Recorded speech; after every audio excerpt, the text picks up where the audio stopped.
नमस्कार, news for live आपका स्वागत है। मैं हूं राहुल सिंह शेखावत। देश में चल रहे लोकसभा चुनावों के 2 चरणों का मतदान हो गया है। मतलब यह कि 190 लोकसभा सीटों के लिए वोटिंग प्रोसेस पूरी हो चुकी है और अब तीसरे चरण का मतदान होता है और कुल 60 चरणों में 2024 के लोकसभा चुनावों के लिए वोटिंग पूरी होनी है। उसके बाद 4 जून को यह तय होगा कि क्या मोदी सरकार बचा पाएंगे या फिर तीसरी बार देश के प्रधानमंत्री बनेंगे।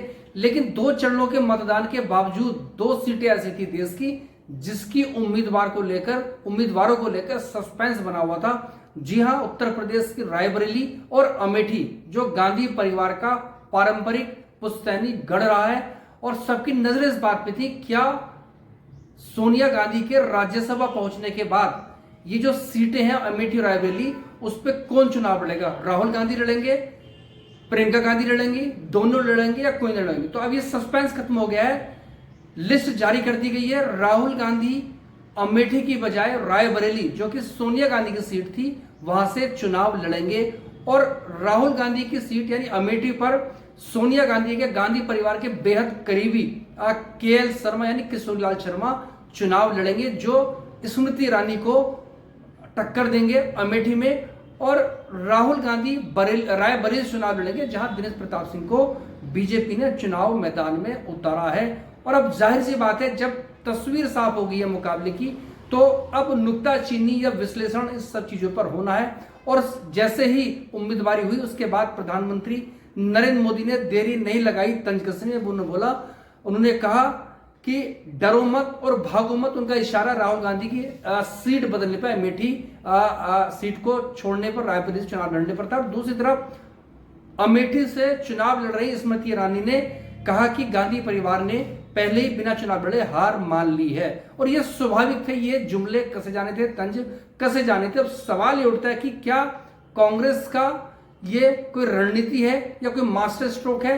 ये एक सोची समझी प्रक्रिया के तहत रणनीतिक तौर पर यह फैसला लिया गया और यह फैसला अचानक लिया गया है। यह फैसला लिया रखा था, लिफाफे में बंद था। सिर्फ लिफाफे को ठीक नामांकन के दिन सुबह को इसकी लिफाफे को खोलकर उसकी घोषणा की गई है।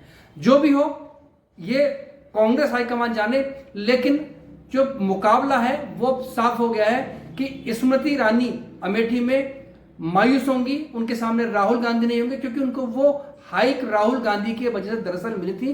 वरना आप जानते हैं कि बीजेपी में और भी महिला नेता हैं, ताकतवर भी हैं, औसत दर्जे के भी हैं, तमाम और नेता हैं। लेकिन आप जानते हैं कि जब बड़ी सीट पर आप लड़ते हैं और अगर उसको हरा दें, क्योंकि 2019 के चुनाव में स्मृति ईरानी ने बहुत बड़े मार्जिन से, लेकिन 50-55 हजार वोटों से राहुल गांधी को हरा दिया था। लेकिन राहुल गांधी चूंकि 2 सीट से चुनाव लड़े थे, केरला की वायनाड जहां से इस बार लड़े हैं वहां से वो जीत गए थे। और इस बार भी ये अटकलों का बाजार लगता है कि राहुल गांधी चुनाव लड़ेंगे या नहीं लड़ेंगे। वैसे भी राहुल गांधी की दिलचस्पी दक्षिण भारत की राजनीति में बढ़ी है और उसका फायदा भी कांग्रेस को मिला है कि केरला, तमिलनाडु में और अब तेलंगाना में, उससे पहले उसके बाद कर्नाटक में यहाँ कांग्रेस की सरकारें आप देख सकते हैं कि क्योंकि केरला में माफ कीजिएगा सरकार भी वामपंथी गठबंधन की, लेकिन लोकसभा चुनावों में कांग्रेस ने क्लीन स्वीप पिछली बार किया था और तमिलनाडु में राष्ट्रीय स्तर पर क्लीन स्वीप किया था।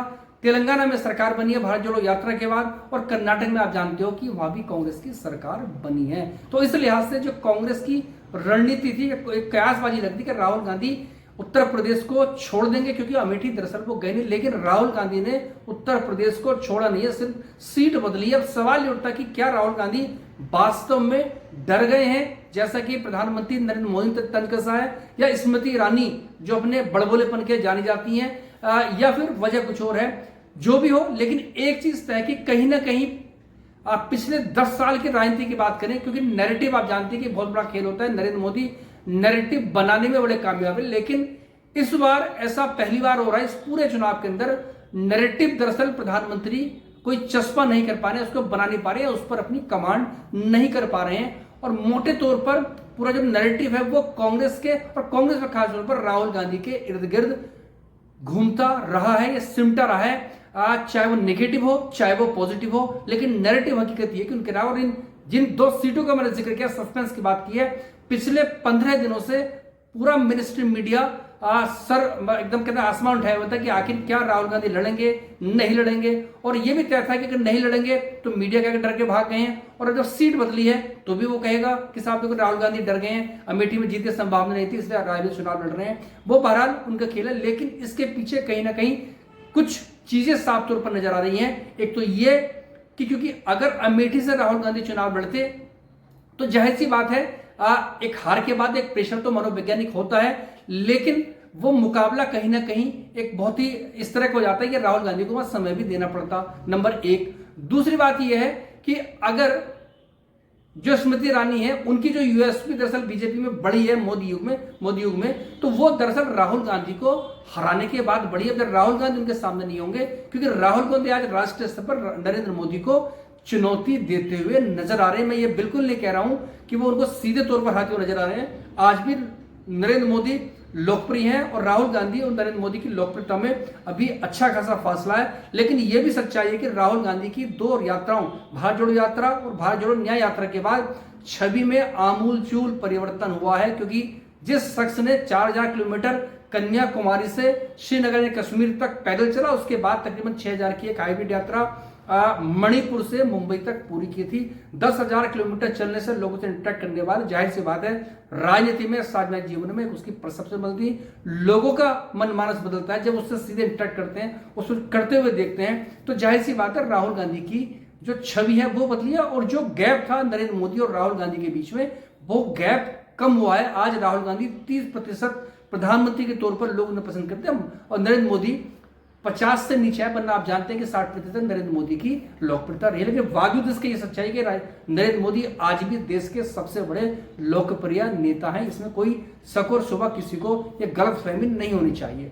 बहरहाल कांग्रेस के या राहुल गांधी के इस मास्टर स्ट्रोक से एक तो ये हुआ है कि राहुल गांधी का जो मुकाबला है वो स्मृति तक न सिमटेगा। वो आज भी नरेंद्र मोदी चुनौती जिस तरह से वो हमले करते हैं, चाहे प्रधानमंत्री नरेंद्र मोदी हो, चाहे उनके कथित रूप से जो करीबी उद्योगपति हो, या उनकी सरकार की जो नाकामियां हैं या असफलताएं, उनको वो तरीके से उस पर हैमरिंग करते हैं। तो ये शायद उनकी रणनीति रही है। दूसरा इससे इतर एक चीज अगर देखी जाए, क्योंकि आप जानते हैं कि सोनिया गांधी राज्यसभा पहुंच गई हैं और लोकसभा में सोनिया गांधी और राहुल गांधी दोनों साथ रहे हैं। और अब अगर प्रियंका गांधी भी चुनाव लड़ती तो जाहिर सी बात है राहुल गांधी होते, अगर दोनों सीट जीतते तो राहुल गांधी और प्रियंका गांधी दोनों संसद में या लोकसभा में एक साथ बैठे हुए नजर आते। और आप जानते हैं कि बीजेपी वंशवाद को लेकर, परिवार को लेकर कांग्रेस पर बहुत तीखी तौर पर हमला बन रही है, और खास तौर पर गांधी परिवार को निशाने पर वो हमेशा रहा है। प्रधानमंत्री नरेंद्र मोदी के, प्रधानमंत्री नरेंद्र मोदी लगातार इस बात को उठाते रहे हैं। तो हो सकता है, यह भी एक संभावना से नकार नहीं सकते, इसके पीछे जो एक वजह यह भी हो सकती है कि मल्लिकार्जुन खड़गे राष्ट्रीय अध्यक्ष हैं, राहुल गांधी उनका पावर सेंटर है, और जाहिर सी बात है प्रियंका गांधी भी चूंकि पार्टी की महासचिव हैं, लेकिन एक रणनीति के तहत हो सकता है कि उनको अभी चुनाव नहीं लड़ाया गया हो और जो आरोप बीजेपी लगाती है उससे दूर रखेंगे। लेकिन एक चीज है कि पिछले 15 दिन से लगातार मीडिया में हल्ला से बात करता है कि राहुल गांधी क्यों नहीं लड़ रहे हैं, कांग्रेस इन 2 सीट पे क्यों नहीं कर रहे हैं। और अब जब घोषणा कर दी है तो जाहिर सी बात है मिनिस्ट्री मीडिया में बहस इस बात पे भी होगी कि राहुल गांधी डर गए या भाग गए हैं, जो भी होगा। लेकिन इस सारी प्रक्रिया में कांग्रेस को मुफ्त में प्रचार मिल गया। मीडिया, जो मिनिस्ट्री मीडिया पूरी तरह से बीजेपी या मोदी सरकार के लिए शरणागत रहा है, उसमें उनको एक स्पेस मिल गया है। जाने अनजाने, भले ही उसका मकसद नेगेटिव रहा हो, लेकिन उसका इनडायरेक्टली कांग्रेस को यह फायदा मिला कि प्रचार मिल गया, कांग्रेस को स्पेस मिल रहा है। और कुछ दिन तक बहस इस बात पे हो गई कि साहब राहुल गांधी डर गए, राहुल गांधी भाग गए। और जाहिर सी बात है इससे भी और मजेदार चीज ये है कि किशोरलाल शर्मा वो सोनिया गांधी के तो थे ही थे, उससे पहले राजीव गांधी के भी वो प्रतिनिधि रहे, उनके साथ लगातार उन्होंने काम किया। अमेठी और रायबरेली सीट पर वो रहे, तो जाहिर सी बात है अगर गांधी परिवार का होता तो वो एक मजबूत कैंडिडेट होता, तो उतने मजबूत ना हो, लेकिन अनजाने हो या नए हो, इस कम से कम दोनों लोकसभा क्षेत्रों के लिए कोई वो नए है नहीं। तो कुल मिलाकर मुकाबला जो होगा, नतीजे 4 तारीख को आएंगे। लेकिन एक चीज है कि अब चीजें साफ हो गई हैं। राहुल गांधी के उत्तर प्रदेश से लड़ने से इंडिया गठबंधन, जो समाजवादी पार्टी जिसकी मुख्य पार्टी है, उसमें एक कहीं ना कहीं मजबूती मिलेगी, उसके नैरेटिव बनाने में मिलेगी। लेकिन अब जो भी होगा आने वाले 4 इसके जो नतीजे होंगे वो 4 जून को पता लग पाएंगे।